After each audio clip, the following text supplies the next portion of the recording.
Good morning guys. உண்மையை உறக்கச் சொல்வோம். நான் உங்கள் ஃபிட்னஸ் சாரா. எப்பயும் நம்ம உடற்பயிற்சி சம்மந்தமாக, உடல் ஆரோக்கியம் சம்மந்தமாக பேசுவோம். இப்போ நம்ம வாழ்க்கையை பற்றியும் பேசுவோம். அதுவும் நமக்கு ரொம்ப முக்கியமான ஒன்று தான். அதனால் இன்றைக்கி அதை பற்றி பேசலான்னு இருக்கேன். இது என்னோடய புரிதல் தான். நீங்கள் லைஃப் என்ன மாதிரி எடுத்துக்கிறீங்கன்னு எனக்கு தெரியல. எனக்கு தெரிஞ்ச விஷயத்தை நான் உங்கள் கூட ஷேர் பண்ணிக்கிறேன்.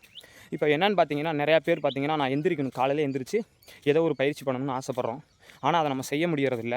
அதனால நமக்கு நிறையா மன அழுத்தம் வரும். ஆனால் அது இதனால தான் நமக்கே தெரியாது. அதனால் நீங்கள் உங்களுக்கு என்ன தோணுதோ அதை முடிஞ்ச வரைக்கும் செய்யறதுக்கு முயற்சி பண்ணுங்கள். அப்படி செய்யணும்னு நினச்ச விஷயத்த நீங்கள் செய்யாமல் தவிர்க்கிறப்ப அதனால உங்களுக்கு ஒரு மன அழுத்தம் வரும். ஓகே, இப்போ நமக்கு வாழ்க்கையில் பிரச்சனை எந்த மாதிரி விதத்துலலாம் வருது அப்படிங்கிறத நம்ம கொஞ்சம் பார்க்கலாம். இப்போது நம்ம என்ன சமூகமாக வேணாலும் இருக்கட்டும், நமக்கு ஒரு அடிப்படையாக கட்டமைப்புன்னு ஒன்று இருக்குது. அதை தாண்டி நம்ம வெளியே போகிறப்ப இந்த சமூகம் நம்மளை ஏற்றுக்காது. அதனால் நம்ம என்ன நினைக்கிறோம், நம்ம அதன்படி வாழ பழக்கிறோம் நம்மளை. அப்படி நமக்கு பிடிக்காத ஒரு விஷயத்தை நம்ம அதுக்கு வற்புறுத்தி பழக்கப்படுத்துகிறப்ப நமக்கு சில மன அழுத்தம் வருது. அந்த மன அழுத்தம் தான் நமக்கு தேவையில்லாத கோபமாகவும், சிலருக்கு சில தவறான செயல்களை தூண்டுறதுக்கும் ஒரு மூல காரணமாக இருக்குது. அப்படி என்னன்னு பார்ப்போமே. இப்போது நான் ஒரு 15 வருஷம் உடற்பயிற்சி பண்ணிகிட்ருக்கேன். அந்த 15 வருஷத்தில் எவ்வளோ நாள் நான் இடையில வேறு வேலையாக என்னை செய்ய முடியாமல் தவிர்க்க முடியும். அப்படி தவிர்த்து போகிறப்ப நான் மறுபடியும் இதுக்குள்ளே வந்துடுவேன். ஏன் அப்படின்னா, நான் இன்றைக்கி ஒரு மணி நேரம் ஒரு 10 கிலோமீட்டரை மெதுவாக ஸ்டார்ட் பண்ணேன். கடைசியில் என்னோட முழு முயற்சியும் போட்டு முடிக்கிறேன். அப்படி முடிக்கிறப்ப எனக்கு ஒரு சந்தோஷம் வருது.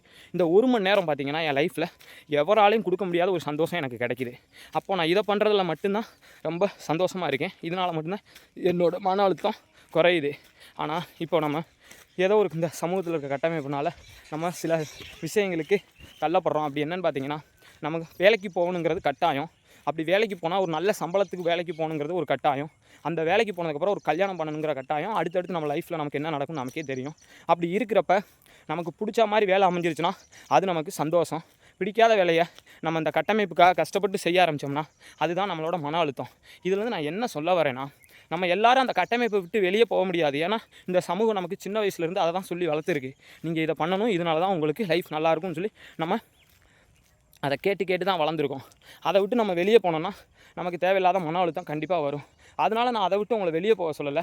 உங்களோட மன அழுத்தத்தை நீங்கள் தவிர்க்கணுன்னா, நீங்கள் வெள்ளனா எழுந்திரிச்சு நான் உடற்பயிற்சி பண்ணணுனோ, இல்லை ஒரு தியானம் பண்ணணுனோ, இல்லை நான் ஒரு சின்ன பயிற்சி பண்ணணும், ஏதோ ஒரு யோகா அப்படி நீங்கள் பண்ணுறப்ப மட்டும்தான் இன்றைக்கி இருக்க காலகட்டத்தில் உங்கள் மன அழுத்தத்துலேருந்து நீங்கள் வெளியே போக முடியும். நீங்கள் உங்களுக்கு பிடிக்காத விஷயத்தை தான் இங்கே நிறையா பேர் நம்ம செஞ்சுக்கிட்டு இருக்கோம். ஆனால் அது வேறு வழி இல்லாமல் நம்ம காலத்தினால தவிர்க்க முடியாத சில விஷயங்கள் நம்ம செஞ்சு தான் ஆகணும். அதிலேருந்து நம்ம வெளியே வரவே முடியாது. அதையும் தாண்டி நம்ம வெளியே வந்தோம்னா இந்த சமூகம் நம்மளை நிம்மதியாகவும் வாழ விடாது.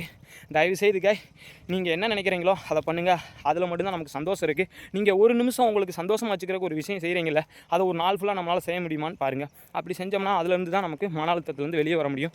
Thank you guys. நான் இன்றுடன் உங்களுடன் விடைபெறுவது நான் உங்கள் ஃபிட்னஸ் சாரா. உண்மையை உறக்கச் சொல்வோம்.